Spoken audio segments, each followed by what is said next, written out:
No cenário do futebol brasileiro, o ano de 2017 será lembrado como um capítulo tumultuado e por vezes angustiante na história do São Paulo Futebol Clube. Um clube que outrora se orgulhava de títulos, conquistas e um estilo de jogo ofensivo viu-se, de repente, na perigosa encruzilhada do rebaixamento. E a resposta da torcida veio em forma de apoio, lotando as arquibancadas do Morumbi.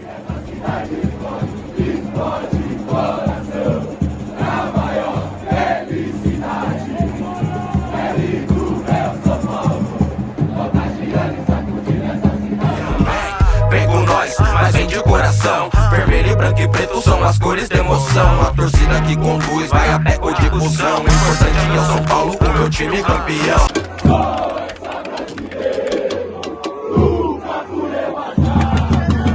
O São Paulo entrou em 2017 com esperanças renovadas. A promessa de um novo início com o ídolo Rogério Ceni no comando técnico alimentou as expectativas dos torcedores.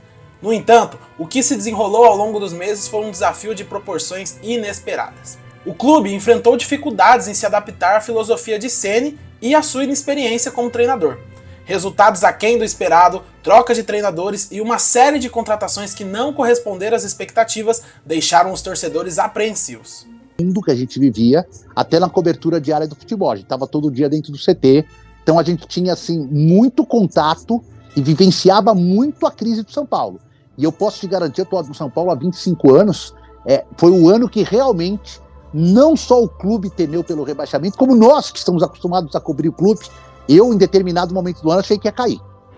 Não vai ter salvação. A ameaça de rebaixamento pairava constantemente sobre o São Paulo.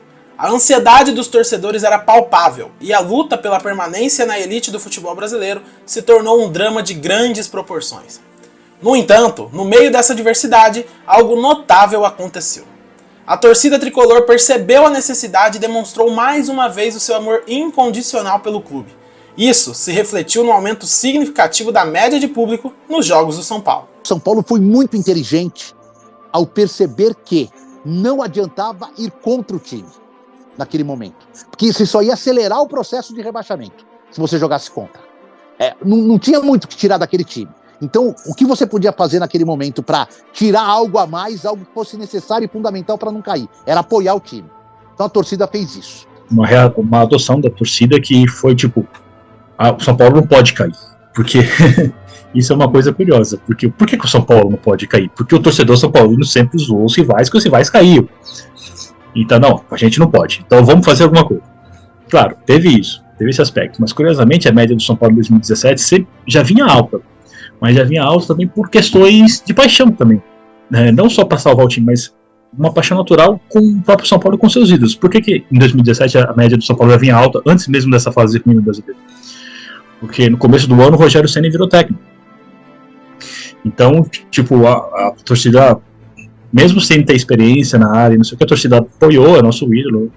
Então as médias foram altíssimas no começo do ano também. O que ajuda na média final. Os torcedores compareceram em números impressionantes, mesmo nas horas mais difíceis, enchendo o Morumbi com paixão e esperança. O aumento da média de público, mesmo durante a luta contra o rebaixamento, foi um testemunho da lealdade inquebrável dos São Paulinos ao seu time.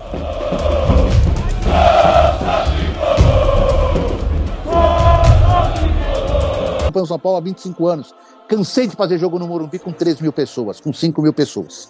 Tá? Claro, quando era um momento decisivo, principalmente em competições da Conmebol, o torcedor São Paulino marcava presença. Até havia o São Paulino só gosta de Libertadores, só gosta de competição. Brasileiro mesmo, jogos importantes, 10 mil, 15 mil. Jogos do Paulistão ou jogos menos importantes do Brasileiro, 3 mil, 4 mil, era um Morumbi deserto. Isso durante anos. Paulo, desde 2006, vinha sempre sendo acima das 20 mil pessoas, o que já era algo bem distinto dos anos anteriores.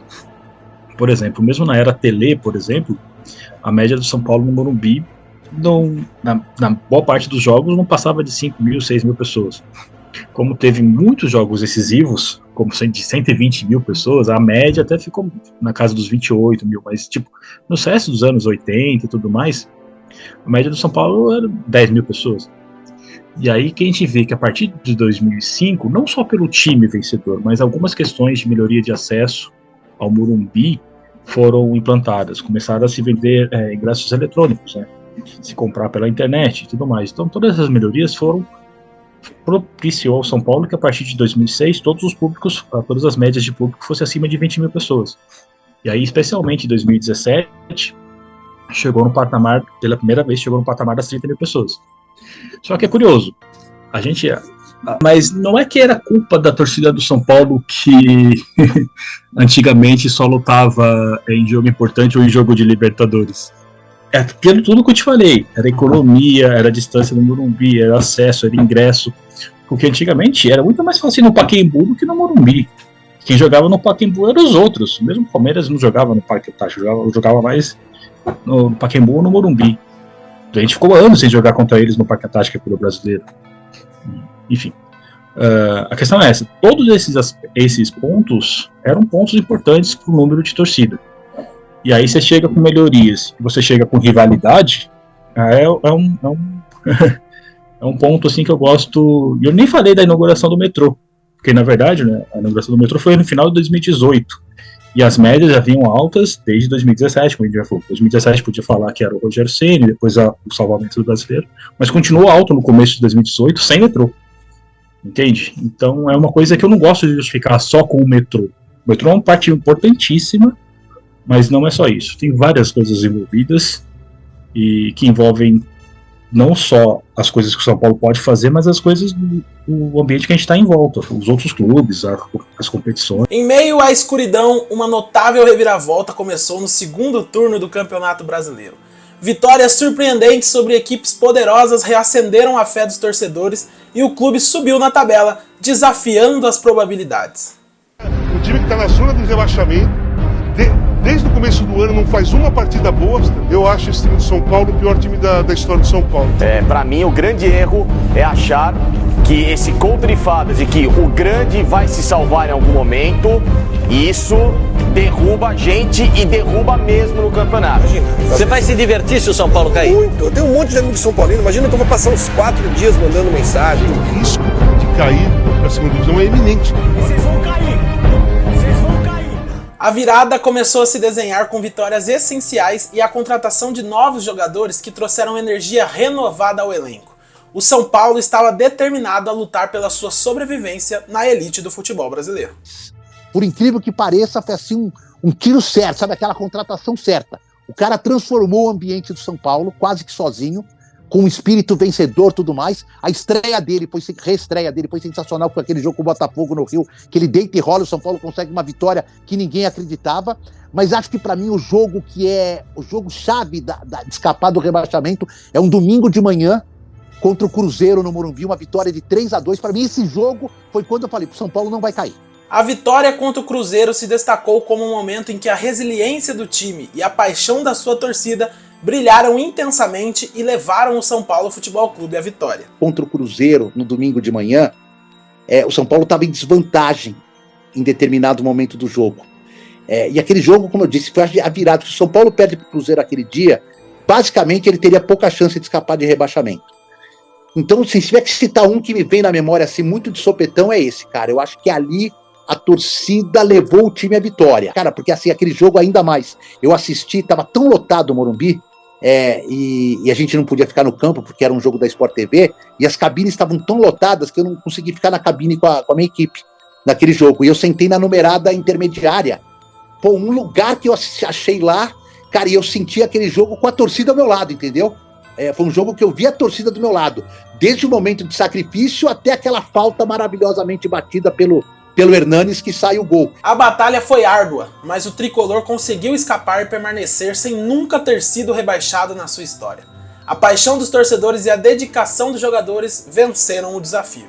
Naquele momento, o São Paulo não tinha conquistado nenhum troféu, mas sim algo muito mais valioso: o apoio incessante dos seus torcedores e a certeza de que, mesmo nos momentos mais difíceis, eles estariam lá dali em diante. O torcedor é muito isso. Às vezes o torcedor faz o time perder o jogo, mas atualmente, invariavelmente, o torcedor do São Paulo tem ajudado o time a ganhar o jogo e não a perder o jogo. E aquele ano de 2017, eu tenho certeza que se não fosse a torcida do São Paulo, teria caído, teria sido rebaixado. Em 2017, o São Paulo registrou a melhor média de público da sua história. o Morumbi recebeu 656.533 pessoas, o que resultou numa média de 33.635 torcedores por jogo. O recorde pertencia ao ano de 2006, quando o São Paulo chegou à final da Libertadores e foi campeão brasileiro e teve média de 27.496 pessoas. Os recordes não pararam por ali. Em 2018, o clube bateu esse número tendo uma média de 34.320 torcedores por jogo. Em 2019, adivinha? Superou o ano que havia passado, tendo a média de 35.052 torcedores por jogo. Essa crescente foi interrompida pela pandemia em 2020, que afastou os torcedores dos estádios por um motivo de proteção contra o vírus da Covid-19. Somente no fim de 2021 foi possível voltar a acompanhar os jogos no Morumbi de forma gradativa. Com o receio ainda presente, em 2022 o São Paulo teve uma média de público entre 31.881 torcedores, quebrando essa sequência de recordes. Diante desse aumento, uma faixa foi estendida pelos próprios torcedores no Morumbi. Acho que é a torcida mais popular, até porque o ingresso é mais barato, né? O ingresso em relação aos outros estádios. Com essa história de arena, por exemplo, o torcedor, o corintiano, que é o torcedor do povo, né? Que é de um poder aquisitivo menor, a grande maioria não vai na Neoquímica Arena. Quanto custa o ingresso? Lá custa R$300. No Palmeiras, a mesma coisa. Deu uma elitizada muito grande esses jogos na arena, nas arenas. No Maracanã, por exemplo, você ainda tem 60 mil, 80 mil flamenguistas, mas no Morumbi você consegue fazer isso, né? Você consegue diminuir o preço do ticket médio e aí faz com que o São Paulo seja mais popular mesmo. Hoje você tem setores de todos os preços no Morumbi, setores mais baratos. Acabam logo, é difícil de comprar porque isso é uma questão de organização do clube, mais da venda. Mas para o torcedor, e a capacidade do estádio, né? Que tem essa capacidade de colocar mais de 50 mil pessoas por jogo lá. O São Paulo, não sei se é mais popular, porque o Morumbi, a gente não pode chamar o Morumbi de um estádio popular, e a gente não pode chamar o futebol paulista de um futebol popular, e não pode chamar o São Paulo de um clube popular que não é. Mas eu acho que há uma política da diretoria implantada que, pelo menos em determinado número de ingressos, tenta ser o mais popular possível. E aí isso, para mim, surgiu muito também pela atuação dos principais rivais. O Corinthians encareceu muito a arena dele, embora haja até um setor popular, mas o Corinthians, que era o time popular, de repente virou o time da elite. Você precisa ser quase elite para assistir um jogo do Corinthians num lugar bom. E o Palmeiras a mesma coisa, são caros os ingressos no Allianz Parque. Para você que não é sócio-torcedor, que quer comprar um ingresso de bilheteria de última hora, é muito caro. E o São Paulo, por ter um estádio com capacidade maior que os dois, ele consegue destinar aí uma porcentagem que eu não sei exata, mas 25%, 30% para ingressos mais baratos. Então, para mim, isso torna essa frase, esse pensamento popular um pouco admissível. Mas, obviamente, o torcedor do São Paulo também é de uma classe muito alta, e o São Paulo não é um clube popular pelo barateamento dos ingressos. Ele é um clube popular pela sua tradição, pela sua história, pelo número de torcedores que tem, de todas as faixas salariais e classes A, B, C, D e E. E isso que o torna um clube popular, e não o simples fato de você ter uma quantidade de ingressos mais baratos para o seu torcedor.